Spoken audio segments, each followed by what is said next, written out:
और की कि हमारी नस्लें हंसना भूल गई थी, हमारी नस्लें जश्न मनाना भूल गई थी, सेलिब्रेट करना भूल गई थी, डरी सहमी अपने घरों में महदूद थी। इस तरह की महफिलें सजनी कम हो गई। मैं चाहता हूं कि ये बुरा वक्त आता है, टलता है, चला जाता है, नहीं, जैसे हो ऐसे रहो। मायूस होने से काम नहीं चलेगा, लड़ना पड़ेगा। बिल्कुल डरना नहीं है कि मायूसी के बादल छटेंगे, चीजें बेहतर होंगी। क्योंकि मैं कह रहा हूं कि कहां सोया है चौकीदार। बहुत समझदार लोग, बिहार है साहब, ये बिहार है। मैं इसकी समझदारी को सलाम करता हूं। वो बिहार के 3 बुजुर्ग गुजर रहे थे, जैसे यहाँ बैठे हुए हैं, तो उधर से एक खूबसूरत खातून गुजरी, तो एक ने उन्हें गौर से देख के कहा सुभान अल्लाह, दूसरे ने और गौर से देख के कहा माशाअल्लाह, तीसरे ने ज्यादा ही गौर से देखा और 1 मिनट बाद कहा इंशाअल्लाह। ये बिहार है। मैं इस बिहार की मौजूदगी को सलाम करता हूँ। वो पटना से बिहार का आदमी ट्रेन में भाग दौड़ करके आनंद में उसको चढ़ना पड़ा, टिकट नहीं ले पाया। टिकट जब नहीं ले पाया, दिल्ली तक जाना था, थोड़ी दूर ट्रेन चली के पीछे से टीटी आ गया।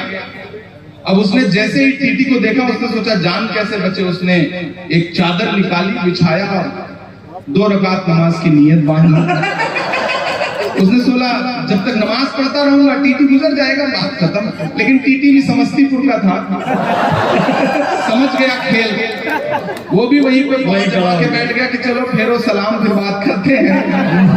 अब उसने रकात लंबी की, अत्तहियात सब पढ़ता रहा, सोचता रहा कि टीटी गुजर जाए, टीटी नहीं गुजरा। उसने जैसे ही सलाम फेरा, टीटी कुछ कहना चाहता था, इतने में फिर वो खड़ा हुआ। उसने कहा मैं नियत करता हूँ 2 रकात नमाज दिल्ली तक। अब ये है बिहार। बिहार की जिंदा दिली को सलाम।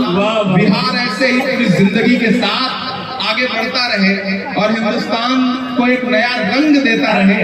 बिहार के नाम एक बार हाथ उठा करके ताली बजाइए। दिल्ली कहां सोया है चौकीदार। मैं नाम नहीं लूंगा, नहीं आप जान जाएंगे कि मैं किसकी बात कर रहा हूं, लेकिन आप पहुंच जाएंगे। कहां सोया है चौकीदार, कहां सोया है चौकीदार। पेट्रोल और डीजल की कीमत रही सैकड़ा पार, कहां सोया है चौकीदार, कहां सोया है चौकीदार।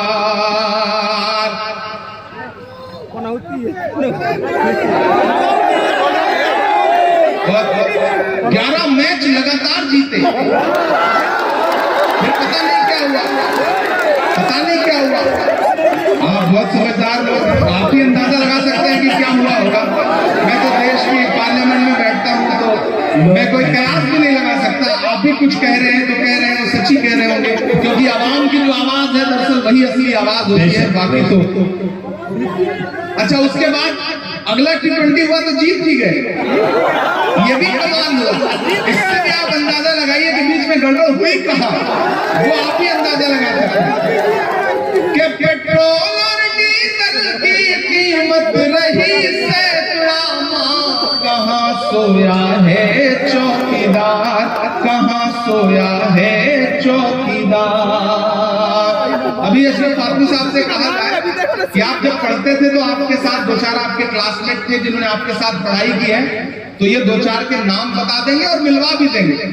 लेकिन अगर साहिब से ये कहा जाए कि आपने जब पॉलिटिकल साइंस में MA किया था तो आपके साथ किसी ने पढ़ाई की थी, तो कोई आदमी नहीं मिलेगा। अभी अशफाक करीम साहब से पूछा जाए आपके बिजनेस क्या है और उसके 2-4 ग्राहक बता दीजिए, तो ये नाम बता देंगे।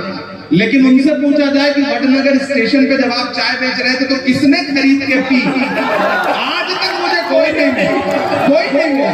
तो मैं तो शायर हूं, मैं कह देता हूं अपने अंदाज में बात। कहां सोया है चौकीदार, कहां सोया है चौकीदार, कि चाय बेचने वाला पूरा भारत बेच रहा है।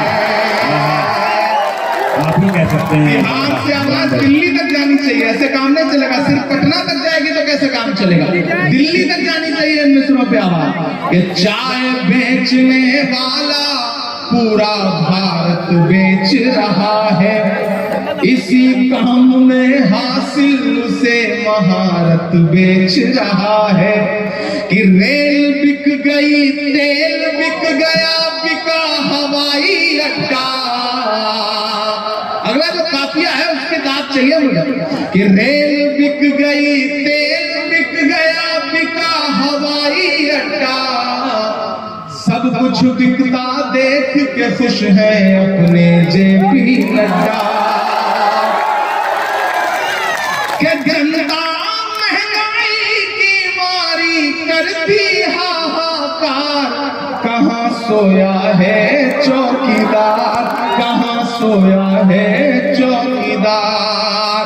गैस सिलेंडर की कीमत भी 1000 के पार, कहाँ सोया है चौकीदार, कहाँ सोया है चौकीदार।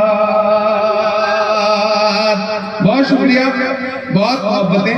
मैं आखिर में एक नज़्म पढ़ के आपसे विदा लेता हूँ। अगले 2.5-3 मिनट आपके सामने अच्छा ठीक है, 2 सुना दूंगा। ये तो मैं इसलिए कह रहा हूँ ताकि आप जिंदगी के साथ खड़े रहें। आज भी आपके बिहार से कुछ आवाजें निकली। आपके बिहार, हमारे उत्तर प्रदेश से न जाने कितनी आवाजें ऐसी निकलती हैं कि ऐसा लगता है उन्हें हर चीज से नफरत है, हर चीज मिटा देना चाहते हैं, हर चीज झुठला देना चाहते हैं। तब इमरान किताब बड़ी पढ़ता है कि बीते हुए कल से नफरत है, आते हुए पल से नफरत है, उनको कबीर के दोहों से, गालिब की गजल से नफरत है। मैं एक नज़्म पढ़ रहा हूं जो इस अहद की सच्चाई है, लेकिन उससे पहले ताजपुर वालों में ये 4 मिसरे पढ़ रहा हूं जो यहाँ मीडिया के साथी बैठे हैं वो इसे नोट करें। कि चाक है जिगर फिर भी आए हैं रफू करके, जाएंगे हकीकत से तुमको रूबरू करके। प्यार की बड़ी इससे और मिसाल क्या होगी, हम नमाज पढ़ते हैं गंगा में वजू करके। इमरान भाई क्या कहने, हम नमाज पढ़ते हैं गंगा में वजू करके। तो मैं ऐसे तमाम नफरती चिंटुओं के नाम एक नज़्म पढ़ रहा हूँ कि बीते हुए कल से नफरत है, आते हुए पल से नफरत है, उनको कबीर के दोहों से, गालिब की गजल से नफरत है। थके तो नहीं है? कि बीते हुए कल से नफरत है, आते हुए पल से नफरत है, उनको कबीर के दोहों से, गालिब की गजल से नफरत है। वो एक इमारत जिस पर दुनिया भर की मोहब्बत नाज करे, वो एक इमारत जिस पर दुनिया भर की मोहब्बत नाज करे। मेरे देश में कुछ बेशर्मों को उस ताजमहल से नफरत है। मेरे देश में कुछ बेशर्मों को उस ताजमहल से नफरत है। बेजान सी उन दीवारों में, सुनिएगा मिस्रे, कि बेजान सी उन दीवारों में चाहत ही चाहत पाओगे। बोलो क्या क्या झुठलाओगे, बोलो क्या क्या झुठलाओगे, बोलो क्या क्या झुठलाओगे, बोलो क्या क्या झुठलाओगे।